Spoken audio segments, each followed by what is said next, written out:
Good morning, everyone. Welcome to Sovereign Lovestream. Good morning. Happy Sovereign Sunday. Happy Sovereign Sunday. We're doing a little earlier show this week, and we're back after a few weeks of, I don't know, what was that like? We took a little hiatus to kind of, just take a rest. Believe it or not, it can be really exhausting to do these shows. They're kind of an emotional drain, especially because we like to go so deep into the things that we talk about, and we're drawing our own personal experiences and the deep, heavy work. We're pretty much almost like doing it live on the air with you guys, right? So usually we talk about stuff that we've been going through and dealing with in that week that we have the show. So a lot of times it's really fresh. It's emotionally charged. I mean, you see me crying all the time on the show because of that. So today's show is called Healing Your Inner Trump. Now, Vanessa. Or Biden. Or Biden. Now, Vanessa hates to talk about politics. Talking about politics is my guilty pleasure, right? Like I love to argue about politics, really. And actually, that's part of the topic, right? Before we get into that, I actually want to mention, though, we talk about it every week. At the end of the show, we talk about social media. We talk about censorship and how they're selling our data. Well, this week, YouTube decided that the Conscious Resistance Network, which is the network we broadcast on YouTube, was fake news, and they decided to delete the whole channel. No warning, just got an email. Conscious Resistance is deleted. So once again, this reminds us that YouTube is not just, and Facebook and Instagram and all these big social media companies, they are not just social media companies providing you a platform with which to share whatever you want. They are actually curating content themselves. So you're only allowed to say what they decide you're allowed to say. So this is why it is so important to support networks, social media networks that are not censoring. Float is a great app. I really like Float. It has a lot of the functionality of Facebook. A lot of people are on MeWe. I can't get into it. I'm not a fan of the functionality. Maybe I'll check it out. Maybe they've improved it, but that's another one. Minds.com is a great one as well. It's blockchain based. There's a lot of different video channels as well, DLive and BitTube and DTube and all these different platforms. So find the Conscious Resistance, find Sovereign in the City on all these different apps. I'll pop up the, this is the Minds and the Float. I'll pop up the other ones. I'll make sure I have that done for next week so that you guys can follow some of those other channels. But find other platforms. Don't keep giving your money to YouTube by clicking on the ads or buying things from the ads. Don't continue to support these companies that are openly censoring information. And they act like, the Conscious Resistance is like, I don't know, some kind of disinformation channel or whatever. I mean, most of the stuff we talk about, certainly we cover politics, but most of the stuff that we talk about on the network, most of the shows are geared towards like healthy living and philosophy and, things like that. We're reporting factual things. So for them to call it fake news is really just propaganda. And it doesn't fit the propaganda of vote for Biden, vote for Trump. So therefore it's considered, fake news, and they just completely erased a decade's worth of hard work. We had 60,000 plus subscribers on there. I don't even know how many videos, probably nearing 1,000 videos, if not more. So just again, this is just a reminder that the big tech companies are not your friends. They're not here to, if you haven't seen The Social Dilemma, watch The Social Dilemma. They are here to profit off you. That is it. And because of their partnerships with government to control the way we think. And so they label anything that questions the mainstream narrative as fake news, and they're just going to delete it. So please go out and support those, not go out, but just get on your apps. Search for alternatives is what we're suggesting. Absolutely. Yeah, whatever that alternative is. I mean, if it comes to, I don't know, setting up some sort of email chain, if we have to get back to basics, that's what we're going to have to do. And I think that that's okay. We don't have to have this fancy schmancy interface in order to get the messages across. So I like the interface. Oh, well, yeah, of course. I'm not saying that it's wrong to want that, but I'm just saying we definitely have to. We're in a place where we have to look for alternatives. And hey, Julie. Hey, More. Hi, Alba. We have to start looking for other ways to get the messages out to keep our communication open and free. Mm-hmm. So now jumping into our topic. All right. So let me go on a little bit of a rant so that we can get introduce the topic and get it started.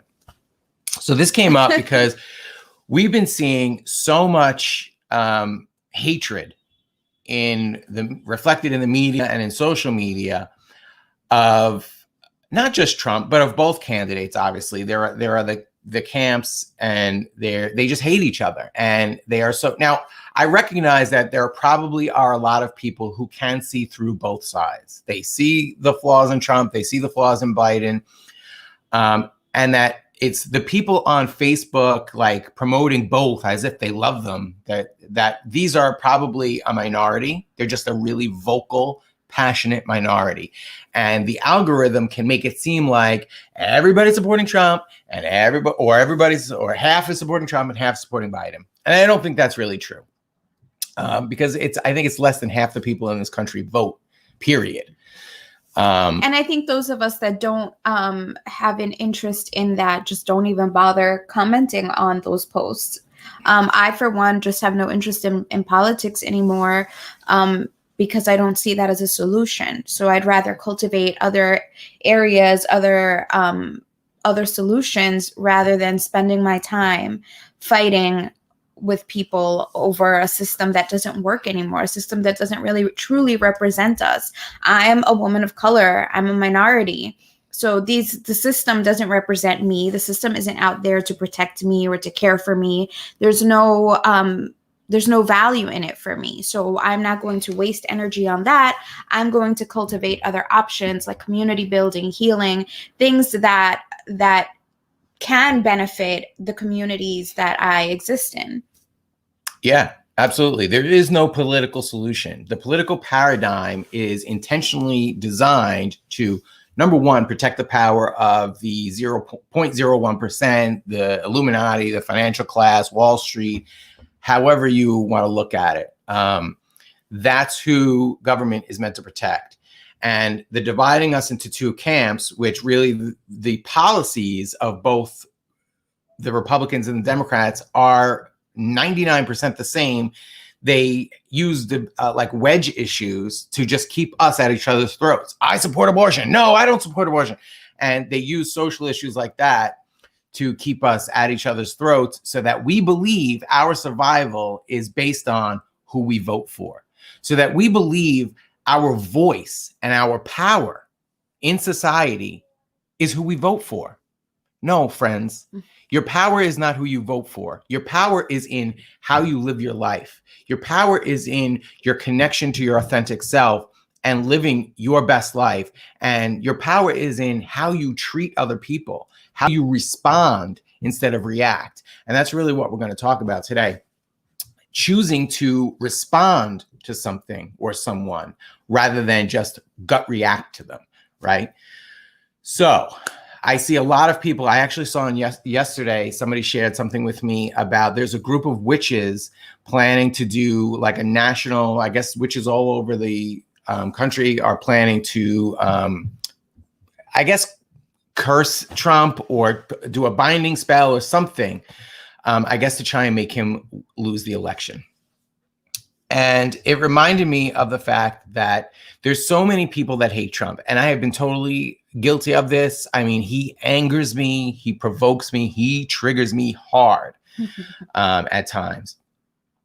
And I think it's because I have identified as a conservative in the past, and I feel like I do have some conservative values, and he's up there pretending like he's a conservative, and I think that's why it triggers me. But what I want to say about Trump and what I want to say about the system itself is, and so Biden is included in this, that they are a reflection of society. Trump is the symptom. He's not the problem. The problem is in here. The problem is in every one of our hearts. And that's really what we need to start looking at. We're never going to be free of Trump until we heal ourselves, or of Trump-like leaders, or this system that really is a system of domination. Democracy, there's nothing enlightened about democracy. Democracy is a paradigm of domination. 51%, even if you believe we have true democracy, which I don't, I believe they're selected, not elected. But let's assume that we do have a democratic process that's real and it's not just for show. 51% is voting for a set of policies for the government to, it's really forcing it on everybody, but in their minds, I got to force my policies on the 49%, right? 51% rules in democracy. So I always say this, that democracy is violence. And people are like, what do you mean democracy is violence? Well, who enforces those laws? I'm voting for Trump. So I'm voting for this idea of this set of policies that I believe Trump's going to enact, right? Or I'm voting for Biden because I like his set of policies. Well, they're going to create laws that reflect that set of policies, and then police are going to enforce those policies on everybody, right? But the idea is, I want women to have a choice. So, and I want people to have health care, and I want Black Lives to matter. So I'm going to vote for Biden because in my mind, that's what Biden represents. Biden doesn't represent that. The Democratic leadership's laughing at you. People who supported Me Too and BLM, they literally gave you a predator with a history of racism, who brags about being mentored by Robert Byrd, who was a Grand Dragon in the KKK, who openly opposed desegregation, who ramped up the drug war with his crime bill, and created the new Jim Crow. I mean, Biden was instrumental, and Harris was instrumental in carrying out the new Jim Crow.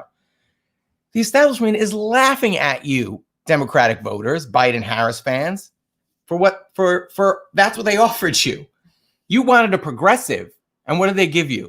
They gave you this like centrist, barely a Democrat Biden, and Harris, who says one thing but does completely the other, right?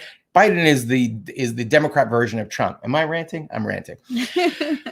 And it's the same thing with Trump. They gave you a fake conservative who has many socialist policies. If you're a New Yorker, you know Trump has always been a liberal. Always. He's a limousine liberal, right? He's not like a progressive. He's a limousine liberal. He's always been for socialized healthcare for decades. Go back, Google it, search it on YouTube. You'll find news clips of him talking about wanting socialized healthcare for the last few decades. Okay. So, how is Trump a reflection of society, right? Like if you're hating on Trump, you're just feeding that energy. You're feeding that energy of division. The only way to heal, the only way to forgive Trump is by forgiving yourself for when you act like Trump, right? We all have an inner Trump. We all have a wounded inner child. And whether we like it or not, Trump isn't evil. Trump isn't the devil. Trump is a severely abused person who is now taking out all his trauma on everybody else because he refuses to do his internal work. And how dare we expect Trump to do his internal work until we've done ours, right? Jesus said, take the log out of your own eye before you look at the speck of dust in your brother's eye. It's our responsibility to do our own internal work. And I feel like I need to release from this rant a little bit. So why don't you take over? Because I don't want to become like, I don't want to just keep ranting. The energy is getting a little like intense for me. Sorry. All right. Yes. Trump, Biden, whichever side you're on, whichever side triggers you, really is just a reflection of our internal work. The fact that you're so triggered by the government is a reflection of healing work that still needs to happen within you, right? Yeah. And that's really what this topic is about. What are the things that are triggering us about Trump or about Biden or about Harris or about our neighbor down the street that makes a comment on the internet that triggers us? That is showing us an unhealed part of ourselves. Mm-hmm. And here's an inside tip. The healing work is never done. There's always going to be something that triggers you. There's always going to be something that gets your energy high and you have this like strong reaction to, and that's okay. We have a lot of trauma as a collective society. We've experienced trauma. If our ancestors, for generations have experienced trauma. And the truth is, as a society, we've just continued living on with the trauma and not looking at it. If we just like push it over to the side, if we just say a special prayer tomorrow, then it's all good. We don't have to look at it because we said our little special prayer. Or we just project it onto others, right? Or which is what we're doing with Trump. Exactly. And what we're doing with the government, with anything that we don't like and we have a strong reaction to, it's something within us that we're projecting onto somebody else. If you've healed those parts of yourself, Trump isn't going to trigger you. Biden isn't going to trigger you. The neighbor down the street isn't going to trigger you. The government itself isn't going to trigger you. These are all things that trigger us because they are unhealed parts within ourselves. And what does it look like when you're not triggered by Trump? Why are you not triggered by Trump anymore? For me, I see him as the wounded person that he is. I've had to let go of the judgments against Trump, against Biden. I honestly don't, like I said, I don't spend too much time looking at the politics because those things don't represent me. And I feel like my energy is best spent somewhere else where I can help people. I can help people heal. I can help, I'm learning things about how to do things for myself where I don't depend on the system. I'm learning about holistic health. I'm healing my own traumas. I'm doing the things necessary to have a better relationship with my partner, a better relationship with my parents, with my siblings, with my family, with anybody else that I'm engaged with my community, of how to deal with my community in a way where I'm not reacting to them and instead I can respond in an empathetic way. And that creates more unity. That creates more opportunities for us to grow together as opposed to being at each other's throats. I was seeing somebody the other day on Instagram was suggesting that somebody vote and she had her reasons why she was voting for a particular candidate. And somebody responded and said, the people that are voting for the opposite candidate also have reasons why they're voting for him.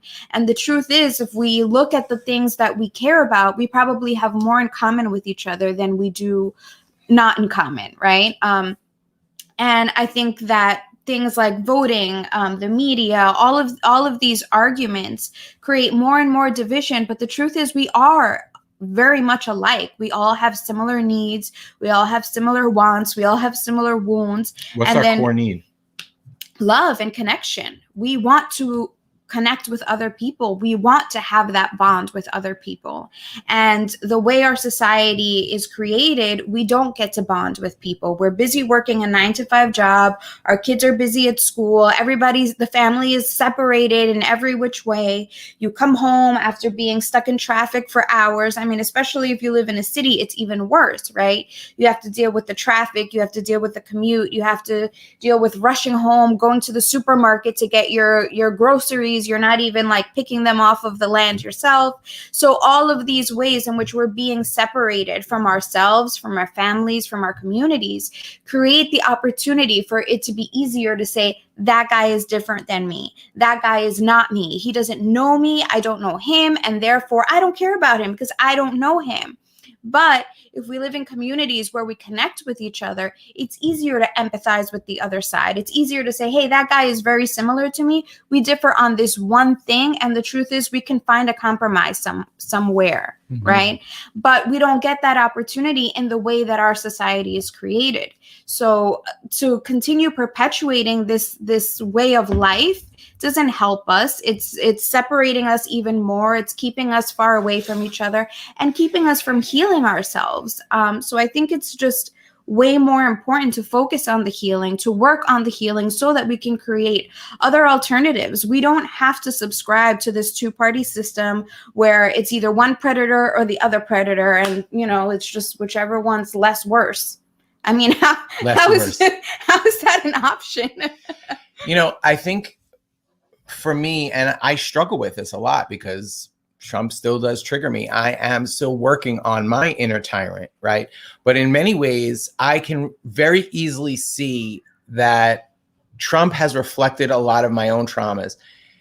Trump needs to be the braggadocious. He has to be out there and extra and I'm the best at everything. And why is that? It's because he wasn't loved by his parents, or he didn't feel loved. I don't know. I've heard stories that his father was abusive. I don't really know for sure. But if we assume that that's true, either way, whether his parents loved him or not, he couldn't receive that love because there was some damage. There was some trauma that didn't allow him to receive love the way I had trouble receiving love from my mother. Whether, without projecting, right? I found out later there were some things that I thought were my mother kind of rejecting me, but it was just through the lens of a 5-year-old who can't really understand full context, right? So Trump doesn't feel loved. So that's why he draws now on the energy of being a celebrity.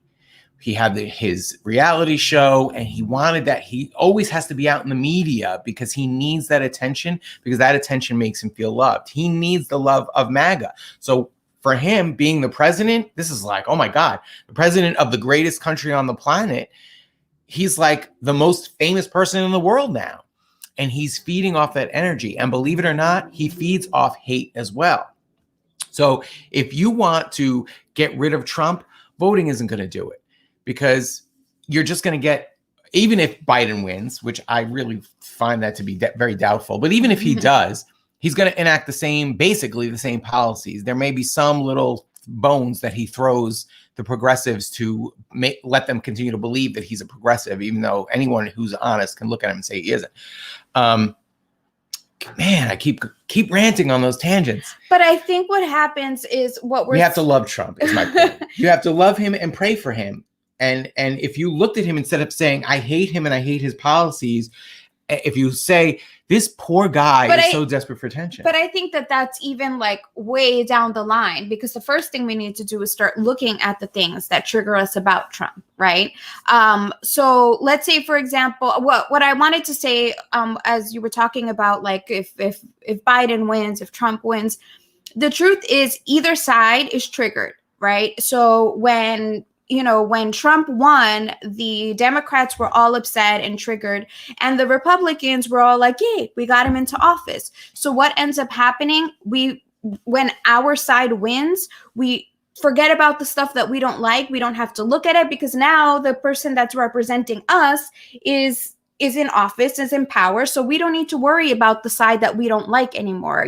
Whatever, we'll just tell them to shut up because we won, right? And then if Biden were to win, it would be the same thing. Then the Democrats would be oh, I don't have to look at my Trump stuff anymore because I don't have to see him anymore. He's not there. Mm-hmm. So the point of this episode, or the point of what we're trying to share here, is let's look at the things that are triggering us about Trump, about the government, about Biden, about anybody that triggers us. Let's look at it.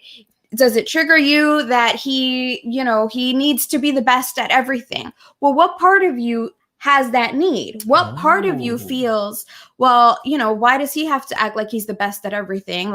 Sometimes I have that need. He's not better than me. I want to be the best too, but I'm not out there saying that, right? These are the parts of ourselves that we've suppressed. And so when somebody else is out there speaking them loud and proud, we're shut up.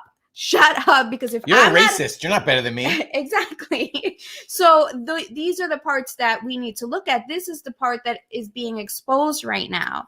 The more we're triggered, the more we can look at the things in ourselves that we haven't looked at. When Trump makes a racist comment and he's rude and condescending and people love him, what's being triggered? Is it the fact that he could say whatever he wants and his supporters will still love him? Is the unconditional love the part that's triggering us? Is it the unconditional support that's triggering us? He's not, he says one thing but does another. Do we do that sometimes and we don't want to face that? Is that what's triggering us? So we project it onto him. Oh, look at what he's doing. So what part of us does the same thing? What part of us talks about certain values but then goes on to do something else? We're not looking at that. So let's look at it. That's what triggers me about Trump, is him saying one thing and doing another. That's something that I struggle with at times. Right? Like we talk a lot about on this show about being loving and compassionate. And because I'm not completely healed, sometimes it's hard for me to be loving and compassionate towards Trump. And it takes effort for me to come back to center. Like you'll find me ranting about Trump on Facebook at times. And then I have to come back to center and remind myself, he's a wounded child. He needs compassion. Imagine if instead of everybody hating on Trump or half the country hating on Trump, imagine if if every progressive who claims to be about love and wanted to make the world a better place, instead of voting for a set of policies to force on other people, we said, I pray for Trump. I send healing love, because that love, when you're loving someone else who seems unlovable to you, it heals you. Because there are parts about you that you feel are unlovable.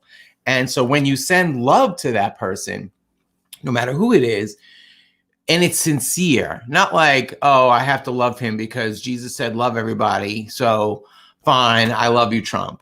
No, but it's really deeply understanding that if he was beat every day as a child, it makes sense that he would be the way he is, right?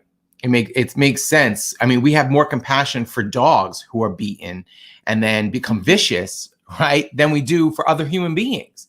And the fact of the matter is that hurt people.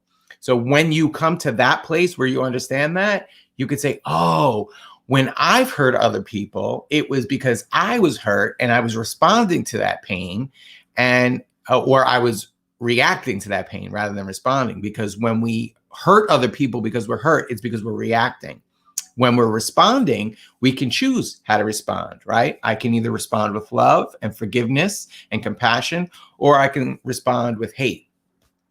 And in effect, whether you're praying or not, the negative energy you're sending at Trump by hating him are prayers. And number one, it doesn't hurt him. It feeds him. It feeds that cycle of narcissism and negative energy. The only way to break that cycle is with true compassion, is with wow. And think about what the consequences are to you being compassionate towards yourself and towards Trump. What's the consequence? The consequence is he maybe heals and becomes an actual good person and starts becoming less racist and healing. You know, everybody was criticizing Kanye and Kim Kardashian, and now Ice Cube and 50 Cent, they're shitting all over them for being willing to dialogue with Trump.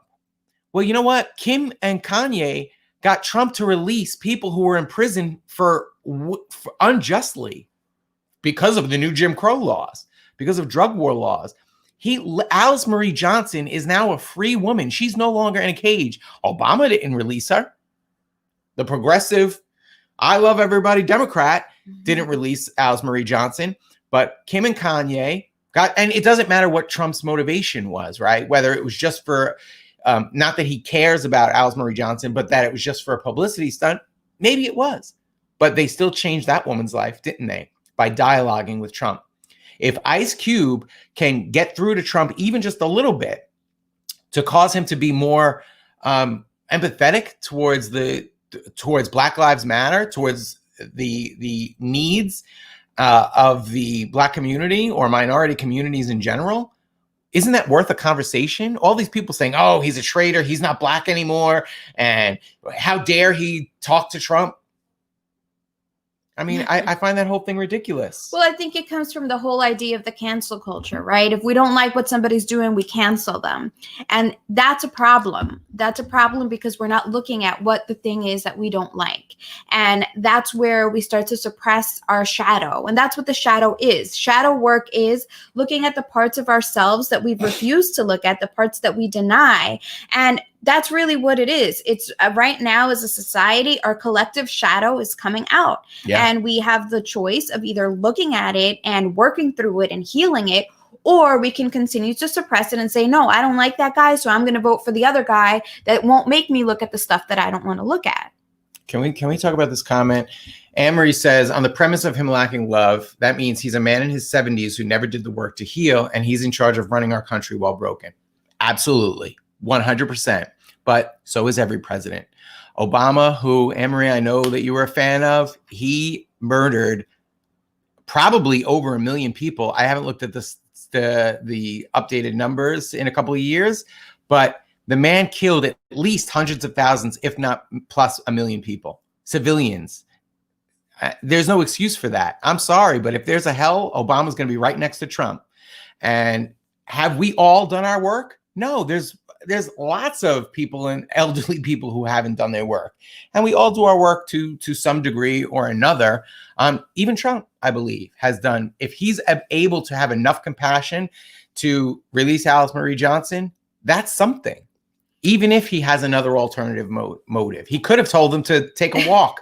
Kim and Kanye, I'm a racist. Get lost. I'm not going to deal with you. And I think the fact that we have somebody like Trump as president goes to show that as a society, we haven't done the work. Mm-hmm. He's there because we haven't done the work, right? And those people that wanted to, I mean, who did we have running against Trump? We had Hillary Clinton. Did we really look at the policies that Hillary had enacted? Did we look at the things that she had caused to other countries as well, right? We don't want to look at this stuff. The coup in Honduras that cost lots of lives. She says one thing and we're like, oh yeah, she speaks, she's saying nicer things than Trump is, so let's vote for her. And this is it's been a cycle that we've been going through for years. As a minority, yep. I can say I did not like Obama. I didn't like his policies.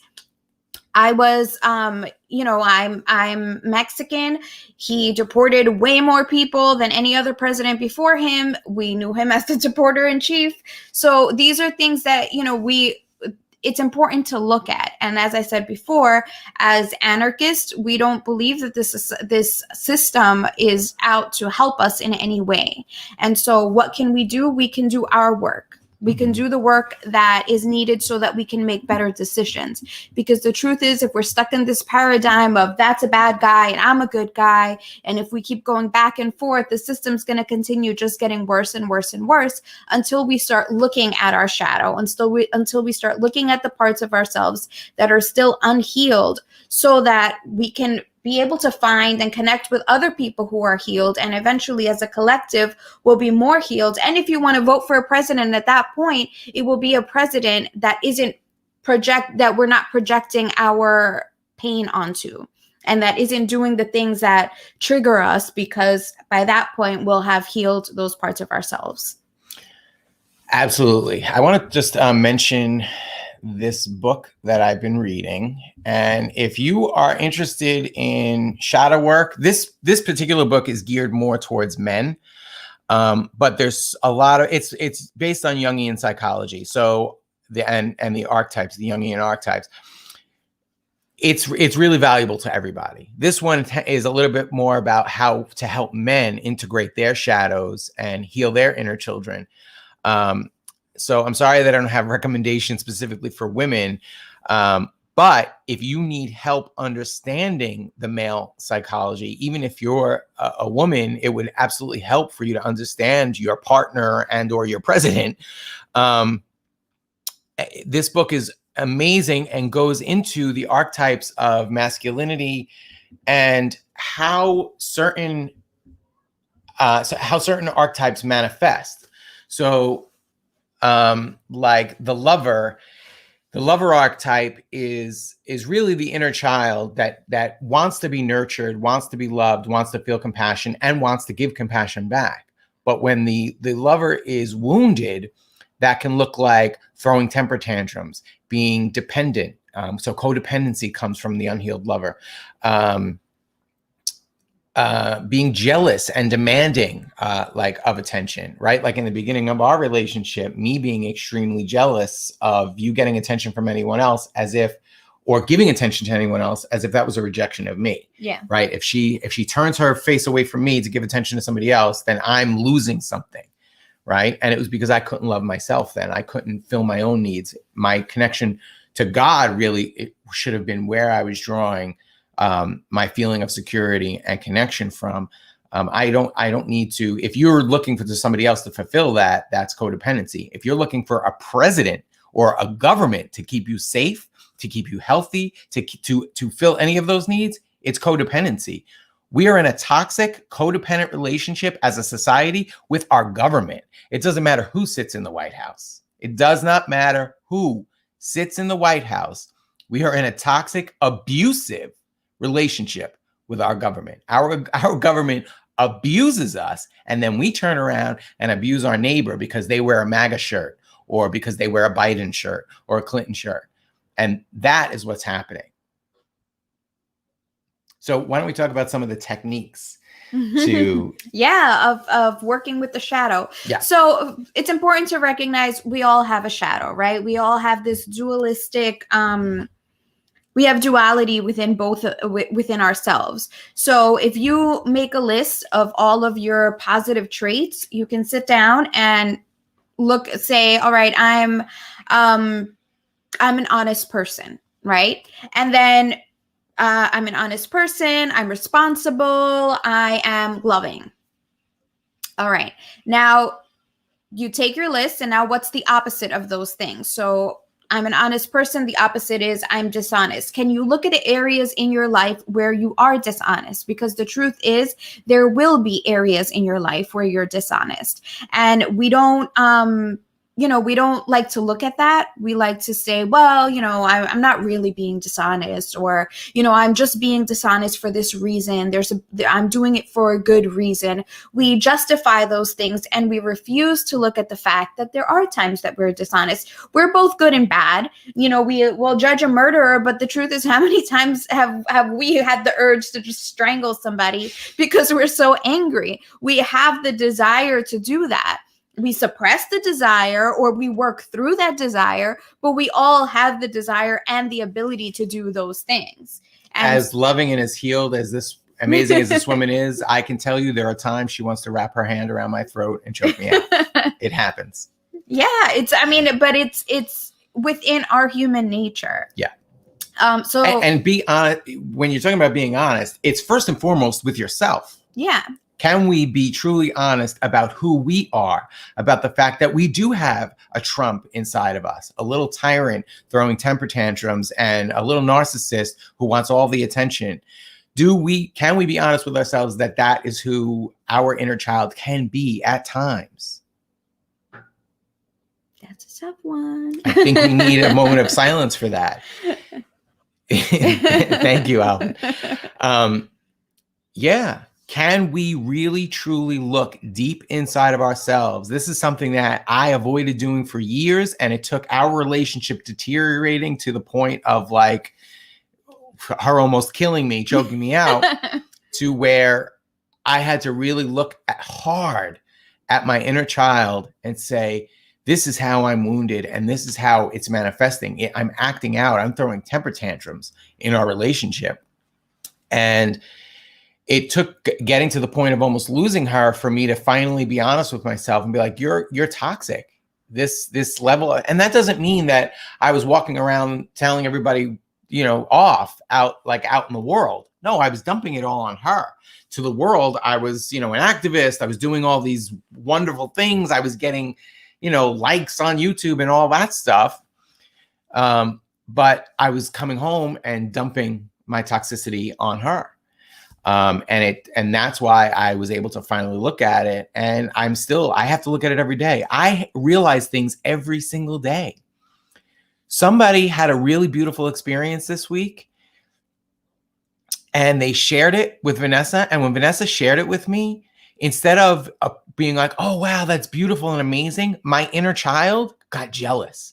My inner child was like, I don't want that person to have that experience. Then they're going to be better than me. They're going to be more spiritual, more enlightened than me. I don't want that. I want to be the most, that was my inner Trump talking.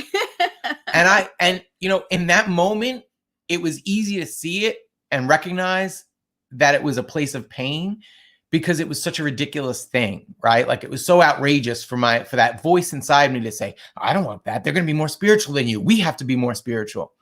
But that's, and this comes But wait, hold on. I'm sorry. I just want to go through the process of what it looks like to heal your inner child, right?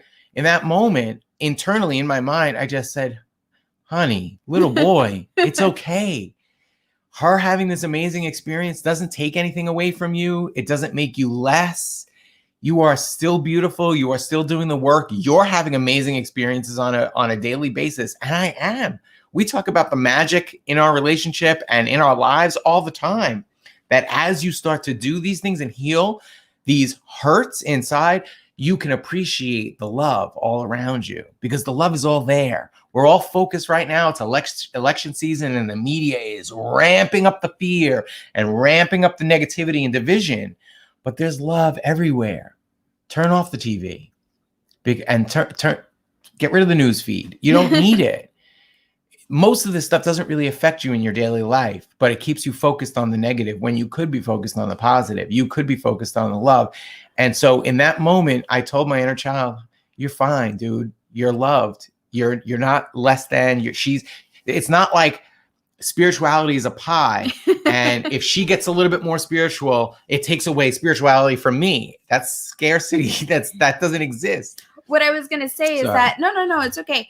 That this happens, you said you heard it so ridiculously, right? You heard your inner child having this temper tantrum, but our inner child has these temper tantrums all the time. We've just learned to ignore it. Or that we've learned to believe it's our voice. And not only that, but we've learned to kind of suppress it in a way. Like the thought comes in and you just shut it down, but then you find another way to justify why you're feeling this way, right? So if you had been like in the moment, like, yeah, right, she's crazy. Like that's a crazy thing to have to do, or like what a weird thing to happen. Right. It would justify the feeling of your inner child being like, no, I don't want her to have that experience. Let me just make that experience sound ridiculous so that it doesn't. So that I'm still more spiritual than her. Exactly. Yeah, right. So that's what happens. Our inner child, our ego, it ends up creating another story. Oh, this person's ridiculous. Trump is a narcissist. Trump is a narcissist. He just wants all the attention. He's crazy. But that's our ego projecting that onto Trump, because the truth is we want the attention. We want people to love us. We want to have a whole stadium of people yelling, yeah, I love you. I love you, Danny. I love you, Vanessa. We want those things too. We want to feel that unconditional love, right? We look at Trump supporters and we're like, he can do no wrong. He could say that the sky is green and they'll be like, yeah, he knows more about colors than everybody else, right? Like they'll support no matter what he says. He could say the most outrageous thing and they'll be like, yeah, he's totally right. You just don't understand. It's a trick. He's playing 5D chess. You guys don't know this yet, right? And we're like, this is insane. Why are they doing that? But the truth is, part of us wants that too. We want to be able to say whatever we want and for people to be like, yeah, he's probably right. Alvin, it's totally normal and rational and reasonable to have the feeling of, I want to punch a Biden supporter or I want to punch a Trump supporter. How could they support that man? It's normal and it's okay to have the feeling, right? It's okay that my inner child had the feeling of being jealous of that person, because it brings up, oh, that's something I need to heal. When you have that kind of thing and you can notice it, you can observe it. Oh, my inner child still feels unworthy. Ultimately, that's what it is, right? My inner child still feels unworthy. It still feels like other people are better than me, and I need to elevate myself so that no one's better than me, so I can feel worthy. I need to compete with anybody at all. Yeah, it's normal to have those feelings. It's if you indulge the feelings, right? If you don't heal that part of you that thinks you're better than Biden supporters. Sorry, Alvin, you're not. You have your own sets of prejudices. We all do. It's just the way life is. And I think it would make sense to look at what specifically about Biden supporters bothers you, right? What is it that causes that reaction? Is it the fact that they're willing to support someone without really doing the research? Are there areas in your life where you've made decisions without fully weighing all of the options, without fully doing the research? Are there areas in your life where you've blindly followed something or supported something without, putting in real effort? Is it laziness? Are there areas in your life where you've been lazy before? Is it the stubbornness? Are there areas in your life where you've been stubborn? Let's look at all of those things that trigger us about our neighbors, about the opposite team, about the opposite side. And the truth is, it's not the opposite. It's just a mirror. It's a reflection. And that's what everybody is to us. We're just reflections of each other. And it took us a really long time to realize that. But I mean, in our relationship, that was a huge thing. Like, the things that I didn't like about Danny, that triggered me about Danny, were things that I needed to look at within myself too. There were times where I felt like he's careless or reckless, or he just doesn't care, right? And what was that? Why did that bother me? It bothered me because I grew up having to be super careful about what I said, about what I wore, about who I spoke to, about where I stood, about everything. I grew up very overprotected, very sheltered. My parents come from a very small conservative town in Mexico. And so it's like, you got to worry about what people will think, about what people will say. If so-and-so sees you doing this thing, you have to be proper, and all of these pressures. And Danny gets to be free. I'm a minority in this country, and the things that I say can get dismissed. Danny can say whatever he wants, and people will actually pay attention. And so these are the things that were triggering me. So it's like, oh, he gets to walk around and say these things. I'm irritated by it. I'm triggered by it. But the reason I'm triggered by it is because I feel like I don't have a voice. So let's look at the parts that need healing to recognize that I don't need validation from an outside person to know that the things I have to say are valuable, right? And that's part of the process. And you have to do that over and over and over again. I know I'm the kind of guy that either you love me or you hate me. And I'm okay with that. But I'm working on becoming more lovable. And the thing is, right, we are all lovable. Even the Biden supporter. That's a good point. Listen to what I just said.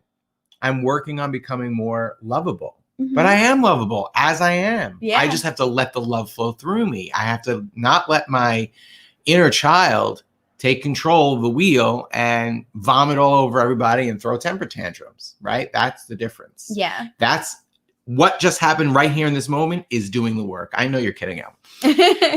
This is doing the work. When you say something and then realize, oh, that's what's behind what I just said, right? Realizing that when it's yourself or the wound self. The more you do it, the more you practice it, the easier it becomes.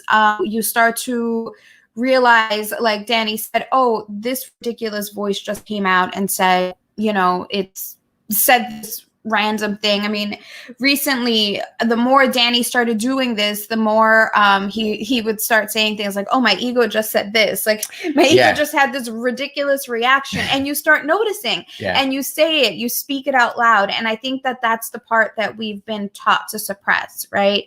I have this, it's feeling it through, right? So I have this ridiculous feeling right now. I like to play them out. Yeah, like sometimes Danny says, oh my God, these people in our neighborhood group, they said this, this, and that. I'm like, they're so ridiculous. We should censor them. We should do this. We should do that. Like, I take it to the fullest extent. And then he laughs because he's like, all right, that's pretty ridiculous, right? And I'm like, yeah, but those are the reactions that we're having. Let's play them out. Let's see where we would take them. And the more you do that, the more you realize, okay, that's a little bit ridiculous. Okay, I am kind of being like, it's my inner child is wanting to control other people also, so right? that I feel better. And then that's the trigger, right? Because that's what's being triggered from the people in the group. Oh, they want to control everybody in the neighborhood. Yeah. And Danny's triggered because he wants to control the people in the neighborhood that want to control the people in the neighborhood.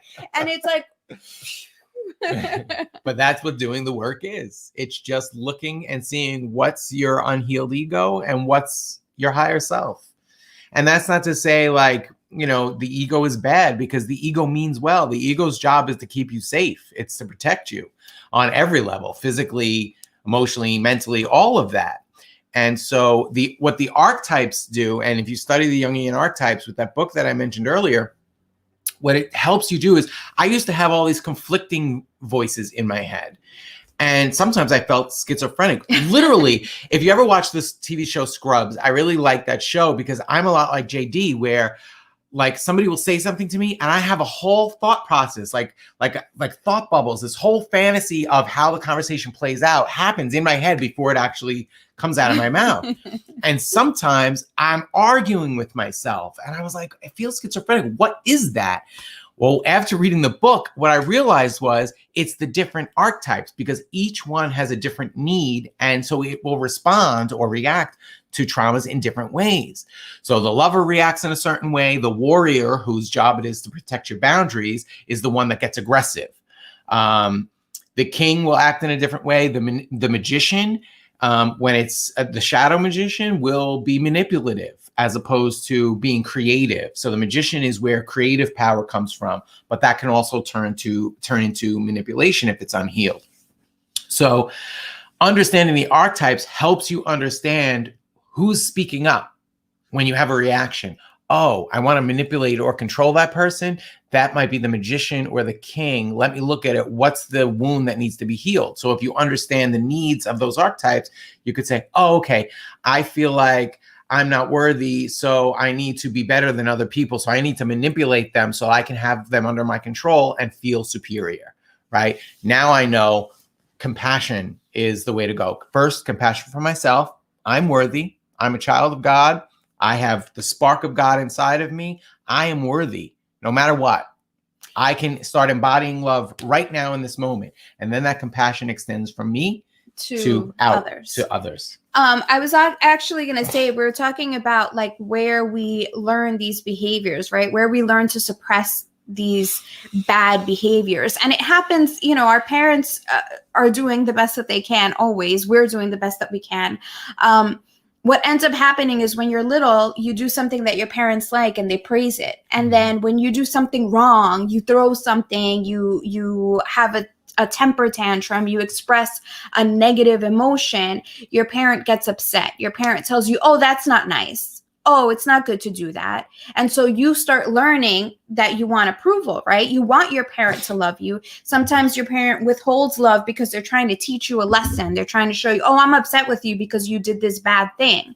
And so then your inner child starts saying, all right, well, I need to start doing only the good things and hide the bad feelings because my mother or my father isn't going to like that. My teacher isn't going to like that. If I'm at school and I'm a chatterbox and the teacher says, go sit in the back by the slop sink because we don't want to hear you chatterboxing away, you learn to say, all right, well, it can go either way, right? You can learn to be super, super quiet where, I grew up, I was always very quiet and I would get praised for that. Oh, she's so quiet. She never says anything. She's like, and they might as well have said she's a ghost in the class. We don't even know she's here.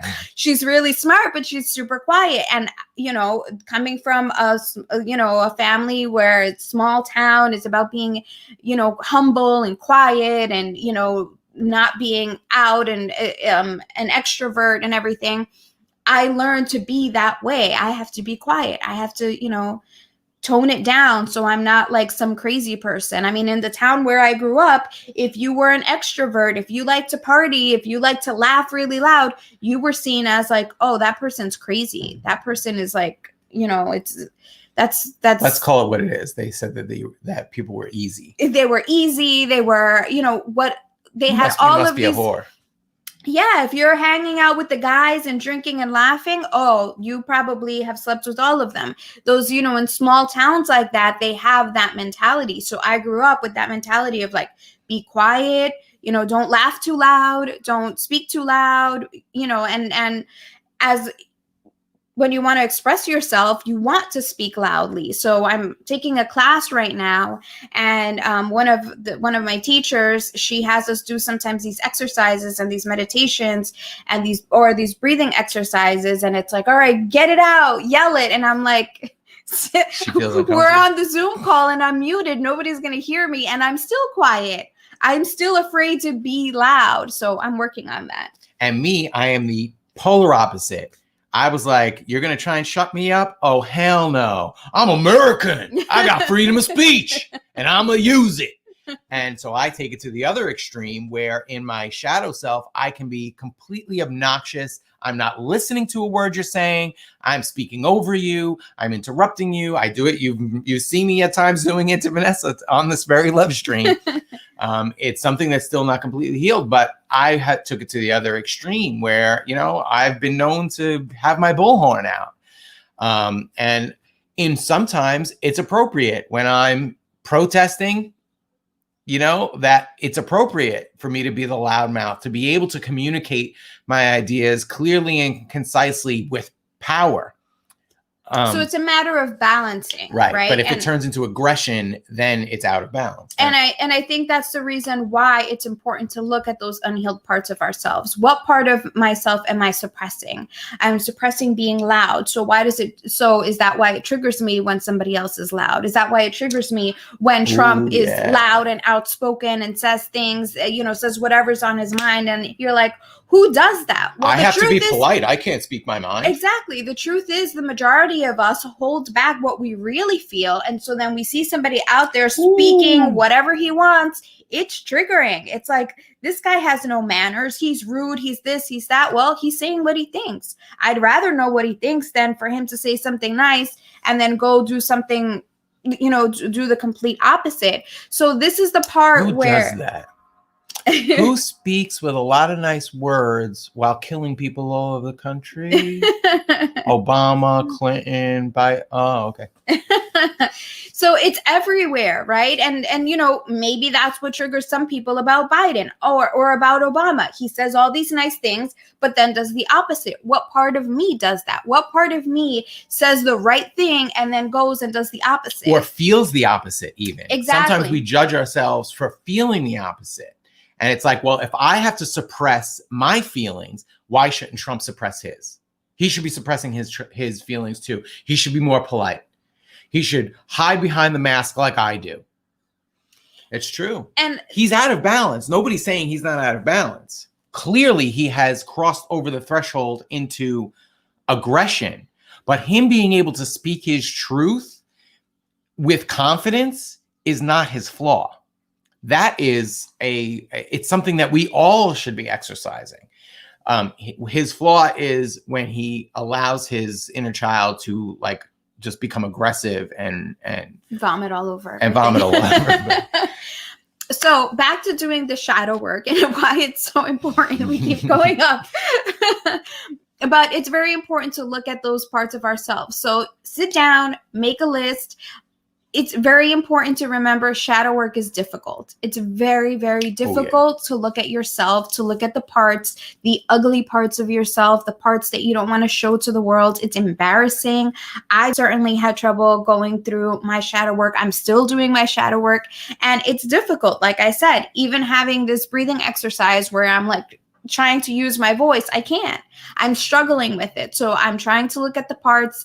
I see where it began. I'm able to recognize it. It's time to work on healing that inner child, right? So when you're triggered by somebody, maybe think about it later in the day. Set some time aside. Write down the triggering quality of this person. Yeah. Journaling it out, looking at what Alvin wants to force everybody to watch this video. No force, Alvin. But share it. Please. You did the first step, which is by watching the video. Write it down. Write down those qualities that triggered you about this person. And if you don't like the word trigger because it sounds like you're a crybaby, or maybe look at that. Why is triggering so offensive to you, right? What about me suppresses the parts where I am hurt? So now I don't want other people to talk about the parts that hurt them. I don't want to hear about what hurt you. I want you to suppress that because I suppress the things that hurt me. If it hurts me, I just don't look at it. I just swipe it over to the side and boom, I don't have to deal with it, right? So let's look at that. What bothers you when you have a strong reaction to somebody else? Make a mental note. When you get home that night, write it down. This person was rude. was rude in this way. They said this to me. All right, now have the conversation, play it out. Why did this upset me so much? Why did it upset me? Have the conversation, pretend that you're talking to the other person. Why did you do that to me? Why did you have to be so nasty? I was just doing this. Why did you have to respond this way? And then take a break and switch the roles. Now you be the person that was rude. Why was I rude? I was rude because I wanted to get to where I was going, because I wanted to get there early. I was running late. Play out the scenario and see where it takes you, because sometimes as you play out the scenario, you'll get all the, like sometimes I'm driving, I get road rage still. I've gotten a lot better, but I get aggravated when people cut me off. And I'm like, where are you going? Why are you cutting me off? Just wait. You're creating more traffic, blah, blah, blah. And then I start thinking, well, why are they in a rush? They probably still have a 9-to-5 job that they have to get to on time, or they're going to be late and they're going to, their pay is going to get docked or whatever. They still have to go look for parking. Certain areas of Brooklyn, you have to drive around for like an hour to look for parking. They're having to go pick up a kid who just got to school and doesn't feel well. And now they have to figure out, I have to go pick up my kid, find childcare for that kid. I have to run home and make sure I get my work done. There are so many scenarios that could play out. And sometimes I do play them out in my head. When somebody cuts me off, I'm like, what are the reasons why this person could be cutting me off? And, once I get through those different reasons, all those different scenarios that can play out in my head, it's easier to let it go, right? And then afterwards, I get cut off again, and it's like, all right, who knows what the issue is? Who knows why they're in a rush, right? And these are scalable solutions. You can apply this technique to anything. So it's fairly easy in a road rage situation to apply that technique and say, all right, he's probably in a rush because, he's stressed about something. It's harder in a relationship to do it, but it's really the same process, right? Why is my partner, I feel like my partner's being nasty to me. What could it be that's making her be nasty to me? You can even ask, but don't accuse. You're being nasty to me. What the fuck's wrong with you? No, baby, I kind of feel like you're being a little impatient with me. Are you feeling okay? Is it me? Like, is there anything happening that we should talk about? Yeah. Are you feeling something that we should talk about, rather than just taking it personally and going from there?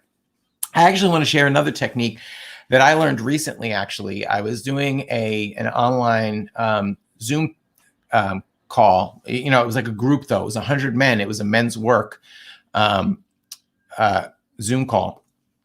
And I was relating a story, and I started to get choked up. And the facilitator stopped me and said, okay, look, yes, Julie, it's empathy. First for yourself so that you can have it for other people. Absolutely. The facilitator stopped me and he said, listen, Dan, in front of all these 100 men that are on this call right now, I want you to tell me what is lovable about yourself. And it was hard. It was hard for me to speak it out loud. He basically wanted me to tell him why, or tell myself really, why I'm worthy of love. And it was difficult. But when I did it, when I got through it, it felt so much better to be able to say it in front of other people, to be able to say it to myself. I think that was really the biggest hurdle. So what he told me to do was do this in the mirror every day, right? And if we think about it, like I think about the movie Boogie Nights, where Mark Wahlberg is getting ready to do his scene and he's looking in the mirror. And of course, he's stroking, but he's telling himself how great he is. Now, I feel like that was a little bit of a superficial representation, right? Like where it's just because he's trying to get amped up for the scene. But I think it is a very powerful tool to look at yourself in the mirror and sincerely, and if it feels fake at first, and it did for me, just do it anyway. And try to find sincere things that you actually do appreciate about yourself.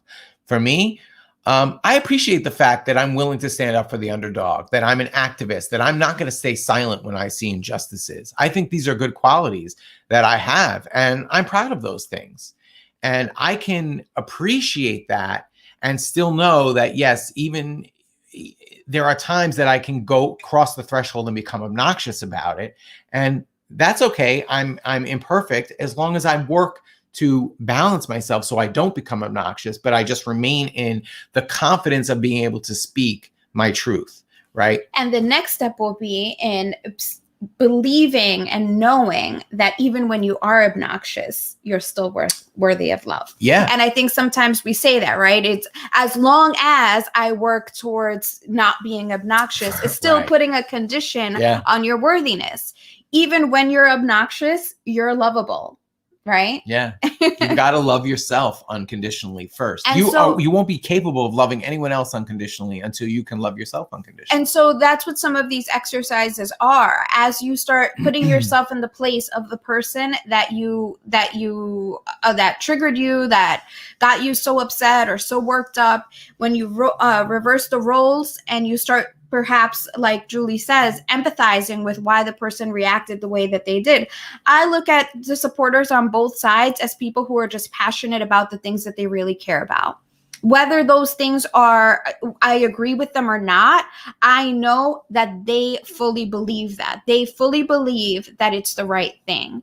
And so I can empathize with that. I can empathize with the fact that they believe that they're fighting for what's right. Mm-hmm. And I empathize with that. I may not always agree with the thing that they believe is the right thing, but I can see, all right, they're fully supporting this candidate because they really, really believe that this is the right thing. And as of right now, in their limited capacity of understanding their true power, they believe that the only people that can get this thing that they believe in to happen is the government. Yeah. Right? They've given up their power. They feel powerless. Like Danny says, we're in an abusive relationship with the government. And so they believe the government has the power to protect me. The government, these are people that everybody on both sides are afraid of something. And they believe that their power lies in the government. And so I empathize with that. That's why I have no desire to argue with anybody who feels that their power is somewhere else. I realize this person feels powerless. I'm not going to come in here and scream at them, talk down to them, argue with them. I like to share things that have helped me heal, because once you start to heal, you start realizing that your power lies within yourself, and you don't need the government to protect you or to save you or to force your neighbor to do something so that you'll feel safe. You'll learn that your true power lies within.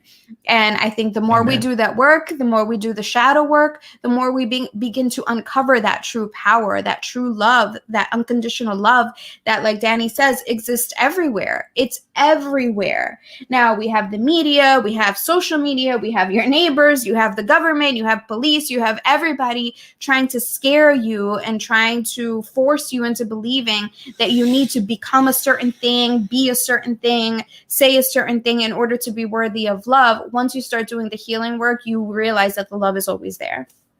Yeah. And I'm the other archetype. So I want to argue with you, but it comes from the place of, I want you to see it the way I see it. I want you to understand that the government is not really going to protect you, or that that's not where your power is. And sometimes I just have a little more trouble staying balanced. And so sometimes it turns into an argument. Alvin, we like to argue when I feel like you're supporting Trump.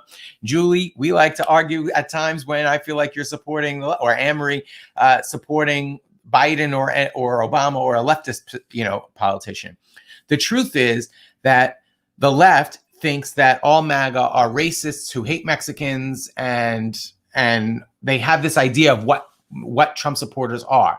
The truth is, it's not true. That there are millions of Trump supporters, and they all have different reasons. Some Trump supporters don't really support Trump. It's just like he's the lesser of two evils. He's a little bit more, they feel he's a little bit more conservative. He lines up a little bit more with their values than Biden does. And I think that's most Trump supporters, and most Biden supporters is the same thing. They don't think he's perfect. But then MAGA thinks that all the Biden supporters are communists who want communist dictatorship in the United States and to take away all freedom. Neither is true.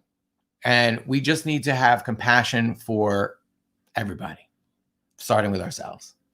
So and on that note, are we complete? I think so. I think we're complete. Unless anybody has any last comments or questions you want to throw in. I think we went over a little bit today, but I think it was a good show. Yeah. Vanessa was a little bit nervous about this show. And you know what? I want to say something about Vanessa and her being shy about expressing herself. You guys probably don't realize it from watching the Lovestream, but this has been very difficult for her. It has been very uncomfortable for her to share our deepest traumas and the work that we're doing with the public. And she has done an amazing job. You can't see it because when she's on the show, she's in total flow state. Like she just God just flows through her and comes right out of her mouth. Thank you. But you have done a really amazing job, and I'm sure our viewers would confirm that with expressing yourself in a very clear and beautiful way. And you don't seem shy about it anymore. Well, I've gotten more into the flow for sure. And I like the message that we're sharing. And I do believe that it's time for us as a society to do the collective healing. It took a lot of healing on my part to be able to do something like this. And I also am in a place where I believe that everything that we've gone through had a purpose, serves a purpose. Yeah. And if we can share our story and help other people through it, then I am at peace with everything that's happened in our experience, in our relationship, as something that that just was. It's an experience. And I would love for other people to feel the same way about the experiences they go through, about the difficulties, about the traumas. It all is an experience. We're here to have the human experience, and that means feeling all of the emotions, all of the pain, all of the trauma. It's okay. It's just an experience. And I think at some point I'm going to have I'm going to be able to have it. We're going to do an episode on this whole concept of it all just being an experience. Yes. That's going to be a fun one. She's been writing, and I've been she's not always doing it, but I'm keep reminding her to write this article. She has been doing this really great research, and this is going to be mind blowing. So I can't wait for her to finally be ready to do this episode. So I'm almost there. I want to give you guys some homework. Okay. This week, if you're a Trump supporter, I want you to say a prayer, do a meditation, whatever fits in your beliefs and practices. I want you, if you're a Trump supporter, I want you to say a prayer for Biden. I want Biden to be healed of his racist tendencies and his probably sex predator tendencies as well, because the way he snips kids is really disturbing, and the way he touches children, if you've seen these videos. So let's pray for him, but not in a judgmental way, in a way that we really want him to be truly healed and to feel God's love and to embody love and compassion himself. And if you're a Biden supporter, I want you to say the same prayer for Trump. Let's heal the narcissist, sex predator, racist inside of Trump. Let's heal the inner child in both of these people. Yeah, but it's got to be sincere. Otherwise, it's judgment. The Bible says that when you pray against somebody, it's witchcraft.